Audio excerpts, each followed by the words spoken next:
The Knights of the Cross by Henryk Sienkiewicz. Subscribe and stay up to date with new audiobooks. Chapter 35. When Zbyszko heard the ill tidings, he did not even ask the prince's permission, but hastened to the stable and ordered his horse to be saddled. The Bohemian, being a noble-born armor-bearer, met Zbyszko in the hall before he returned to the house and brought him a warm fur coat, yet he did not attempt to detain his young master, for he possessed strong natural sense. He knew that detention would be of no avail, and only loss of time. He therefore mounted the second horse and seized some torches from the guard at the gate, and started at once together with the prince's men who were under the management of the old castellan. Impenetrable darkness enveloped them beyond the gate, but the storm seemed to them to have moderated. Were it not for the man who notified them of the accident, they would have lost their way at once. But he had a trained dog with him, which, being acquainted with the road, enabled him to proceed safely and quickly. In the open field the storm again increased and began to cut their faces. It may be because they galloped. The road was filled with snow, so much so that in some places they were obliged to slacken their speed, for the horses sank up to their bellies in snow. The prince's people lighted their torches and fire-pots and moved on amid smoke and flames. The wind blew with such force as though it endeavored to tear the flames from the torches and carry them over the field and forest. It was a long journey. They passed the settlement near Ciechanów, then they passed Niedzbors, then they turned toward Radzanów. The storm began really to subside beyond Niedzbors. The gusts of wind were less frequent and no longer carried immense snow clouds. The sky cleared. Some snow yet drifted from the hills, but it soon ceased. The stars appeared here and there between the broken clouds. The horses began to snort, the horsemen breathed freely. The stars came out by degrees and it began to freeze. In a short time the storm subsided entirely. Sir de Lorch, who rode beside Zbyszko, began to comfort him, saying that Durand undoubtedly in moments of peril thought of his daughter's safety above everything, and although all those buried in the snow should be found dead, she undoubtedly would be discovered alive, probably sleeping in her fur robes. But Zbyszko understood him not. In fact, he had no time to listen to him. When, after a little while, the guide who was riding in front of them turned from the road, the young knight moved in front and inquired, "Why do we deviate from the road?"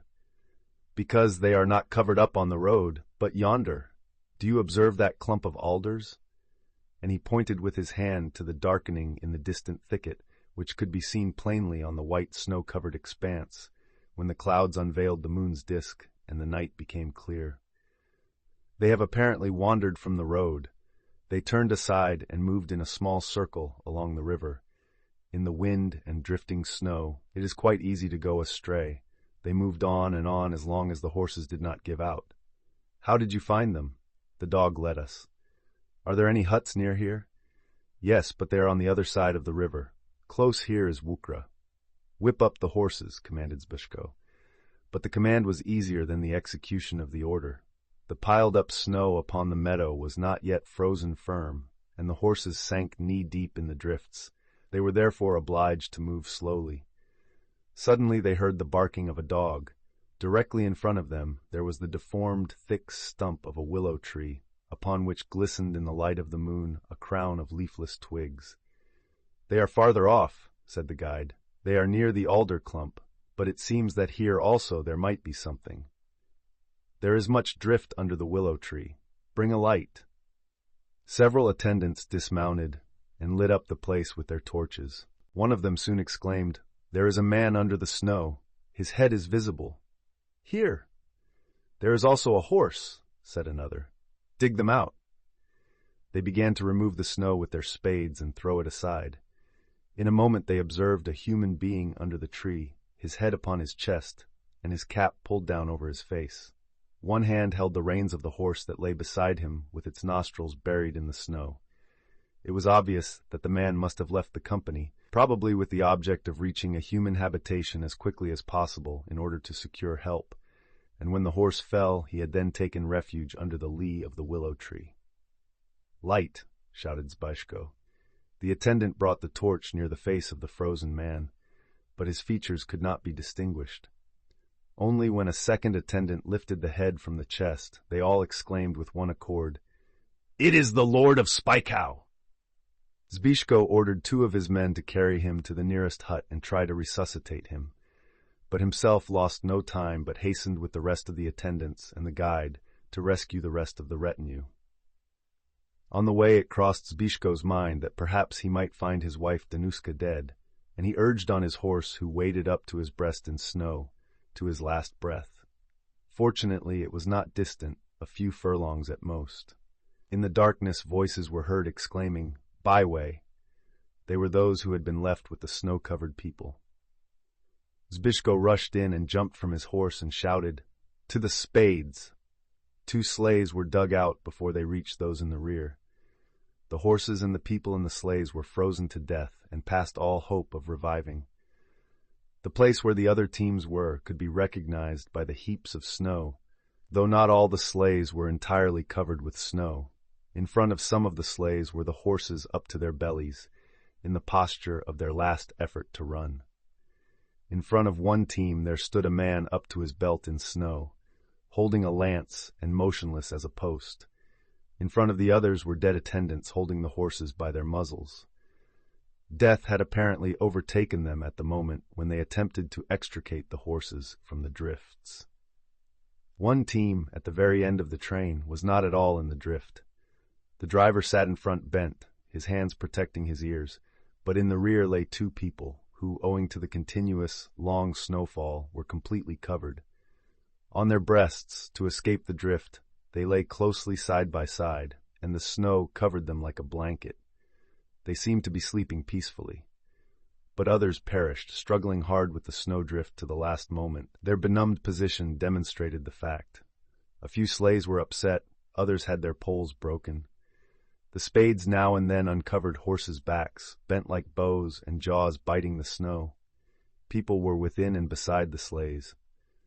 But there was no woman in any of the sleighs.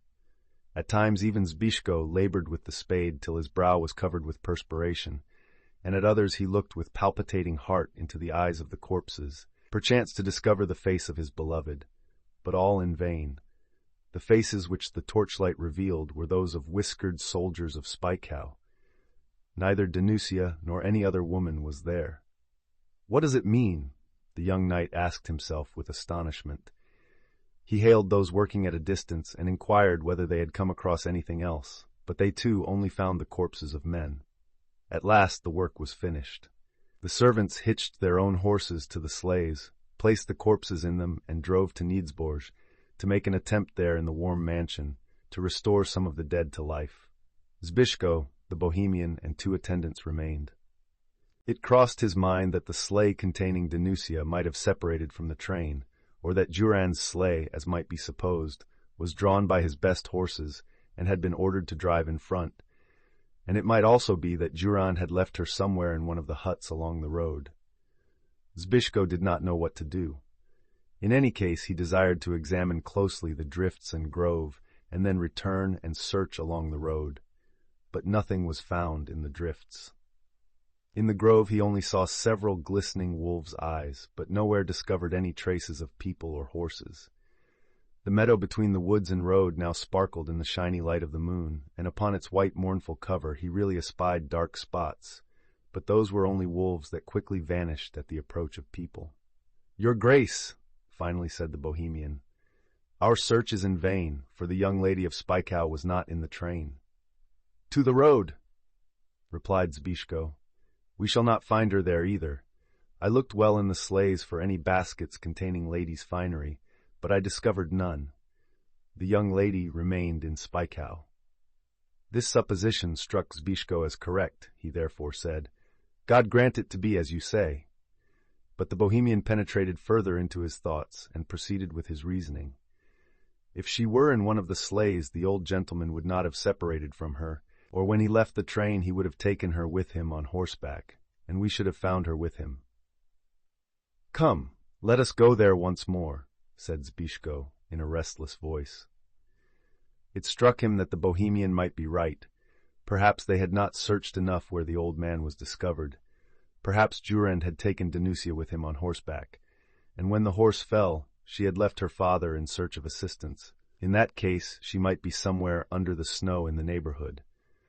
But Glowacz, as though divining his thoughts, said, "In such a case, lady's apparel would have been found in the sleighs, because she would not have left for the court with only her traveling dress." In spite of these reasonable suppositions, they returned to the willow tree, but neither there nor for a furlong around did they discover anything. The prince's people had already taken Durand to Niedzborz, and the whole neighborhood was a complete desolation.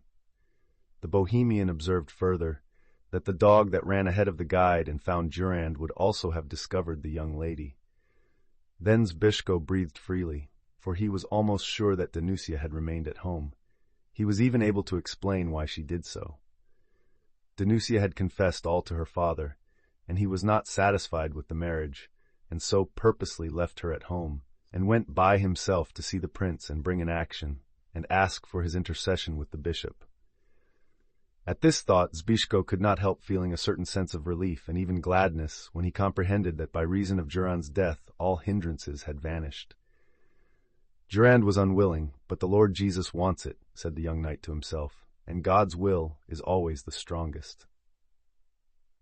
Now, he had only to go to Spykow and fetch Danuska as his own, and then complete the nuptials. It is even easier to marry her on the frontier than there in the distant Bogdaniec. God's will! God's will! He repeated in his soul. But suddenly he felt ashamed of this premature joy, and turned to the Bohemian and said, "Certainly I am sorry for him, and I proclaim it aloud." "They say that the Germans feared him like death," replied the Bohemian. Presently he inquired, "Shall we now return to the castle?" "By way of Niedzborz," answered Zbyszko. When they called at Niedzborz and then left for the court, where the old proprietor Zelek received them, they did not find Durand, but Zelek told them good news. They first rubbed him with snow almost to the bones, then poured wine into his mouth, and then put him in a scalding bath where he began to breathe. "Is he alive?" joyfully asked Zbyszko, who on hearing the news forgot his own interests. "He lives, but as to his continuing to live, God only knows, for the soul that has arrived halfway is unwilling to return." "Why did they remove him?" "The prince sent for him, and they have wrapped him up in as many feather blankets as they could find in the house, and carried him away." "Did he say anything about his daughter?" "He only began to breathe, but did not recover speech." "And the others?" "They are already with God, and the poor fellows will no more be able to attend the Pastors, Christmas Eve feast, unless at that which the Lord Jesus himself will prepare in heaven." "None else survived?" "None. Come into the entrance hall, the place to converse, and if you wish to see them, they lie along the fireside in the servants' room. Come inside." But they were in a hurry and did not wish to enter, although old Zelek insisted, for he was glad to get hold of people in order to chat with them. There was yet quite a considerable distance from Niedzborz to Ciechanów, and Zbyszko was burning like fire to see Durand as soon as possible and learn something from him. They therefore rode as fast as they could along the snow-covered road. When they arrived, it was already after midnight, and the Christmas feast, lit shepherd ceremony, was just ended in the castle chapel. Zbyszko heard the lowing of oxen and the bleating of goats, which voices were produced in accordance with the ancient religious custom, in remembrance that the nativity took place in a stable. After the Mass, the princess came to Zbyszko. She looked distressed and frightened, and began to question him. "And Danuska? Is she not here? Has Durand said nothing, for according to what I gathered she lives? Merciful Jesus, God's punishment and woe to us. Durand has not spoken, and he lies like a log. Fear not, gracious lady. Danuska remained in Spykow." "How do you know?" "Because there is no trace of lady's apparel found in any of the sleighs. She could not have left with only her traveling dress." "True, as God is dear to me." Her eyes immediately were lit up with joy, and after a while she exclaimed, "Hey! It seems that Christ the infant, who was born today, is not angry with you, but has a blessing upon us." The only thing which surprised her was the presence of Durand without his daughter. Then she continued questioning him. What caused him to leave her at home? Zbyszko explained to her his own reason, which seemed to her just, but she did not comprehend it sufficiently. "Durand will now be thankful to us for his life," she said, and forsooth he owes it to you, because you went to dig him out. His heart would be of stone if he were still to continue his opposition to you. In this there is also God's warning to him not to oppose the holy sacrament. I shall tell him so as soon as he comes to his senses and is able to speak. It is necessary for him first to recover consciousness, because we do not yet know why he has not brought Danuska with him. Perhaps she is sick? Do not say that something has happened. I feel so much troubled that she is not here. If she were sick, he would not have left her. True, said Zbyszko. They went to Jurand. The heat in the room was intense, as in a bath. It was light because there were big pine logs in the fireplace. Father Wozniak kept watch over the patient, who lay in bed, covered with a bear skin. His face was pale, his hair matted with perspiration, and his eyes closed. His mouth was open, and his chest laboring with difficulty, but with such force that his breathing moved the bearskin covering up and down. "How is he doing?" inquired the princess. "I poured a mug of hot wine into his mouth," replied the priest, and perspiration ensued. "Is he asleep or not?" "Probably not, for he labors heavily." "Did you try to speak to him?" "We tried, but he did not answer, and I believe that he will not speak before dawn." "We will wait till the dawn," said the princess. The priest insisted that she should retire, but she paid no attention, for she always in everything wished not to fall short of the late Queen Jadwiga, in Christian virtues, in caring for the sick, and to redeem with her merits her father's soul. She therefore did not omit any opportunity to make the old Christian country appear no worse than others, and by this means to obliterate the remembrance that she was born in a heathen land. Besides that, she was burning with desire to hear from Jurand's own lips about Danusia, for she was much concerned about her. She therefore sat by his bedside and began to tell her beads, and then dozed. Zbyszko, who had not yet entirely recovered, and was moreover greatly fatigued by the night journey, followed her example, and as the hours passed on, both fell asleep, so soundly that they might have slept on till daylight, if they had not awakened by the ringing of the bell of the castle chapel. But the same sound also awoke Jurand, who opened his eyes and suddenly sat up in bed and began to stare about him with blinking eyes. "Praise be Jesus Christ!" "How do you feel?" said the princess. But he apparently had not yet regained consciousness, for he looked at her as though he knew her not, and after a while he exclaimed, "Hurry, be quick, dig open the snowdrift." "In the name of God, you are already in Ciechanów," again replied the princess. Jurand wrinkled his brow like one who with difficulty tries to collect his thoughts, and replied, "In Ciechanów the child is waiting, and principality, Danuska, Danuska." Suddenly he closed his eyes and again fell back on the pillow. Zbyszko and the princess feared lest he was dead, but at the same moment his breast began to heave, and he breathed deeply like one who is fast asleep. Father Wozniak put his finger to his lips and motioned not to awake him. Then he whispered, "He may sleep thus a whole day." "So, but what did he say?" asked the princess. "He said that the child waits in Ciechanów," Zbyszko replied, "because he does not remember," explained the priest. Remember to subscribe.